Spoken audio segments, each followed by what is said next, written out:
Hi there! Welcome to our fun computer programming lesson. Today we're going to learn about something called variables in C#. What are variables? Think of them like special boxes where we can store information in our computer program. These boxes help us remember things like numbers, words, and even true or false. Imagine you're playing a game. You need to keep track of your score. That's where a variable comes in. This is our box. In C#, we need to tell computer what type of storage we are going to use. It is like saying how big box we would need to store our values. For simple number, we would need smaller box.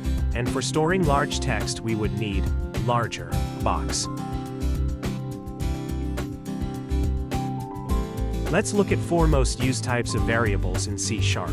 They are called integer, for storing numbers; string, for storing text and sentences; bool, for simple true or falses; float, for storing floating numbers. Let's look at a type of box called int. Let's look at a type of box called int. Imagine you're playing a game. You need to keep track of your score. As you get points in the game, this number will change. That's where an int type variable comes in. Int is for whole numbers. No decimals allowed. Things like 1, 5, 100, or even -20. This is our box for storing your score. Right now, it's holding the number 36. Now let's look at how to tell computer we need this box. In C#, we need to write this code. Int score equals 36. Here we are creating a box named score in the computer memory to hold an integer number, and we are assigning it an initial value of 36. During the game, when we need to change the score, we can simply use mathematical operations like plus, minus, multiply, or divide. Let's simply write some code that will increase our score by 10. In C#, we need to write this line of code to add 10 to current value. Score equals score plus 10. At this point, score will have value 46.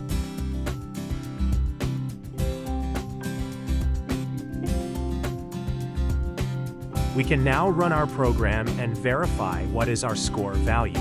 For that, we can use world.robot.changeName function that will show robot name based on the value we are providing as a parameter to function.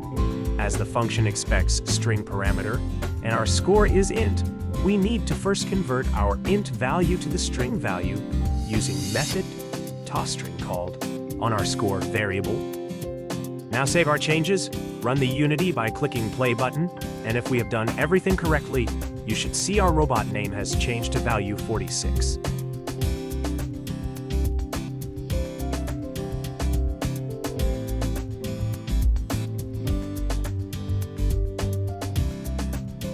Let's look at a type of box called string.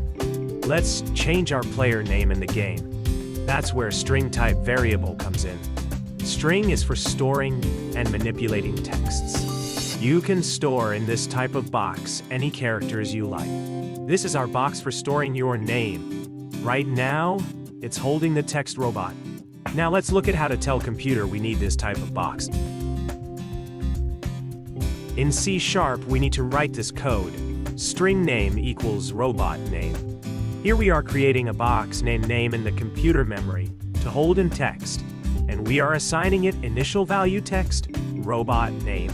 To verify it works, let's write world.robot.changeName function with the parameter name and run the program.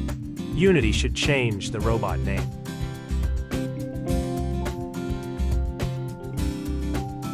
During the game, when we need to change the name of the player, we can again use mathematical operations like plus to add additional text to currently stored text in the memory. Let's simply write this code to add to the end of the string additional text is rookie. In C#, we need to write this line of code. Name equals name plus is rookie. Oh. We can now run our program and verify how our name was changed. For that, we can use world.robot.changeName function that will show robot name based on the value we are providing as a parameter to function. Now save our changes. Run the Unity by clicking play button, and if we have done everything correctly, you should see our robot name has changed to robot name is Rookie. Let's now experiment with the type of variables and try to create your own program that will change the robot name to your name and run the program to see the changes. Thanks for joining me today. If you enjoyed the lesson, be sure to like, subscribe, and hit the bell icon so you don't miss out on future adventures. Until next time, keep coding and have fun.